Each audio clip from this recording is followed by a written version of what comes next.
राधे राधे दोस्तों, हमारे चैनल में आप सभी का स्वागत है। हरियाली तीज की बहुत बहुत बधाई आप सभी को। दोस्तों, हरियाली तीज का हिंदू धर्म में बहुत खास महत्व बताया गया है। सावन मास के शुक्ल पक्ष की तृतीया तिथि के दिन यह पर्व मनाया जाता है। इस बार हरियाली तीज का त्योहार 15 अगस्त शनिवार को पड़ रहा है। इस दिन सुहागिन महिलाएं अखंड सौभाग्य के लिए व्रत करती हैं और कुंवारी कन्याएं भी अच्छे वर प्राप्ति के लिए इस व्रत को विधि पूर्वक रखती हैं।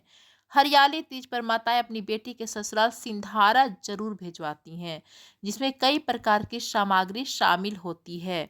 वहीं अगर आप इस साल हरियाली तीज पर पहली बार अपनी बेटी को सिंधारा देने जा रही हैं तो कुछ सामान को भूलकर भी सिंधारा में शामिल न करें।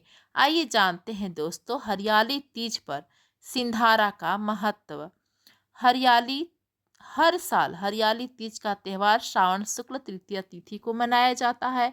यह भगवान शिव और माता पार्वती के पूर्व मिलन का प्रतीक है। ऐसे में इस दिन महिलाएं शिव भगवान और माता पार्वती की विधि विधान से पूजा करती हैं। इस अवसर पर विवाहित महिलाओं के मायके से उनके लिए सिंधारा भेजवाया जाता है, जो इस पर्व का विशेष हिस्सा है। इसमें कई प्रकार की सामग्री जैसे मिठाई, श्रृंगार का सामान आदि शामिल किया जाता है। मनु स्मृति में विवाह के पश्चात बेटी को समय समय पर वस्त्र आभूषण आदि भिजवाना कर्तव्य माना जाता है। साथ ही मायके के प्रेम और स्नेह का भी प्रतीक होता है। ऐसे में नवविवाहित महिलाओं को सिंधारा भिजवाते समय कुछ चीज़ों को शामिल जरूर करना चाहिए। सिंधारा में जरूर शामिल करें ये चीज। चलिए दोस्तों जानते हैं। दोस्तों सबसे पहला है हरी चूड़ियाँ। जी हाँ दोस्तों, हरियाली तीज पर हरे रंग का बहुत खास महत्व बताया गया है। ऐसे में इस दिन अपनी बेटी के ससुराल उसके लिए हरे रंग की चूड़ियाँ जरूर भिजवानी चाहिए। दूसरा आगे है हरे वस्त्र। जी हाँ दोस्तों, अपनी बेटियों को हरी साड़ी या सूट जरूर भेजना चाहिए। हरियाली तीज पर हरे रंग की साड़ी, सूट अथवा दुपट्टा भी बेटी को जरूर भिजवाना चाहिए। इसे हरियाली का प्रतीक माना जाता है और हरियाली तीज हरियाली का ही त्योहार है।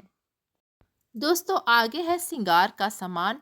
सुहागिन महिलाएं हरियाली तीज पर 16 श्रृंगार अवश्य करें। ऐसे में नवविवाहित कन्याओं को सिंधाड़ा में श्रृंगार का सामान पायल, बिंदी, बिछिया, सिंदूर, आलता आदि भी भिजवाना चाहिए, क्योंकि हिंदू धर्म में 16 श्रृंगार का बहुत खास महत्व बताया गया है। आगे है दोस्तों हरियाली तीज के अवसर पर मेहंदी लगाने का भी बहुत खास महत्व बताया गया है। ऐसे में सिंधारा में मेहंदी को शामिल करना बिल्कुल न भूलें, क्योंकि इसे सुहाग का भी प्रतीक माना जाता है। सिंधारा में अनेक प्रकार के फल व मिठाई भी शामिल की जाती है। कहते हैं मीठे मिष्ठान रिश्तों में प्रेम का प्रतीक होता है और सिंधारा मायके से भेजा गया प्रेम और माँ के आशीर्वाद का प्रतीक होता है। दोस्तों सास के लिए श्रृंगार सामग्री व वस्त्र। जी हाँ दोस्तों, जब बेटी का मायके से आता है सिंधारा तो सास का भी आता है। यदि आप पहली बार अपनी नव विवाहित पुत्री के लिए सिंधारा भेजने वाली है तो उसमें सास के लिए साड़ी और श्रृंगार का सामान भी अवश्य शामिल करें। ऐसे में भूल कर भी अपनी बेटी की सामग्री में कुछ चीज़ें ना भेजें। इस ऐसा करने से प्रतिकूल प्रभाव पड़ता है, जैसे नुकीली चीज़ें। जी हाँ दोस्तों, भूल कर भी सिंधारा में नुकीली चीज़ें जैसे चाकू, कैंची आदि नहीं रखना चाहिए। इस प्रकार की चीज़ों को शुभ सामग्री में शामिल करना वर्जित माना गया है। दूसरा है काली व सफ़ेद वस्तुएं।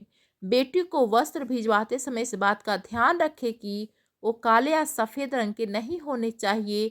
इसके अलावा कोई भी सामग्री इन रंगों की नहीं भिजवानी चाहिए। हरियाली तीज पर आप हरे व लाल रंग के वस्त्र भिजवा सकती हैं। साथ ही है खट्टी चीज़ें।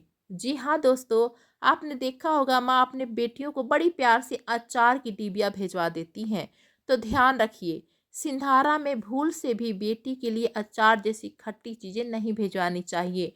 मान्यता है कि खट्टी चीज़ें रिश्तों में खटास का कारण बन सकती हैं। ऐसे में इस नियम का विशेष ख्याल रखें। दोस्तों आगे हम जानेंगे हरियाली तीज में बेटी ससुराल से मायके क्यों आती है। चलिए जानते हैं। भारतीय संस्कृति में मायका बेटी के जीवन का सबसे भावनात्मक पड़ाव माना जाता है। यही उसका बचपन बीतता है और यहीं से वह विवाह के बाद नई जिम्मेदारियों की ओर बढ़ती है। इसलिए शादी के बाद पहली हरियाली तीज पर बेटी को मायके बुलाने की परंपरा है।